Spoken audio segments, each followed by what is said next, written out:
Pagpunta ko around 3:39 AM, grabe, madilim man yung ibang bahagi ng kalye, dito ay kumakalat ang liwanag at nagsisilakasan ang mga sound system. Gising na, bayan ng Diyos! Easter na! Dito kasi sa bisita ng Subic magmumula ang Birhen de la Alegria, ang birheng nagagalak. 3:40 AM pa lang ay lumakad na ang prosesyon. Ang bilis naabutan ko pang ang ilakad itong si Magda.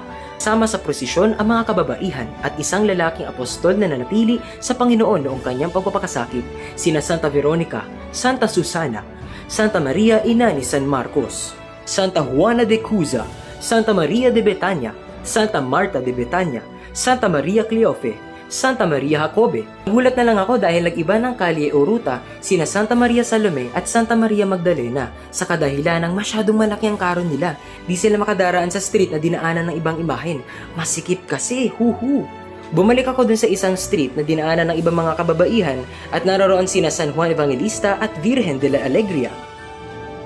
Happy Easter morning mga kapanalig! Dito po tayo ngayon sa B.S. Aquino Avenue kung saan nasa likuran ko na po ang Cereales at ang Santa Maria Veronica at patungo na po tayo sa ating dambana. Medyo matagal bago makatawid ang mga imahen. Ang dami kasing ibang mga dumadaan, sumisingit. Dito ay tanaw na agad ang dome ng ating dambana at ang krus na patuloy nagbibigay liwanag anuman ang panahon. Kristo, liwanag sa dilim.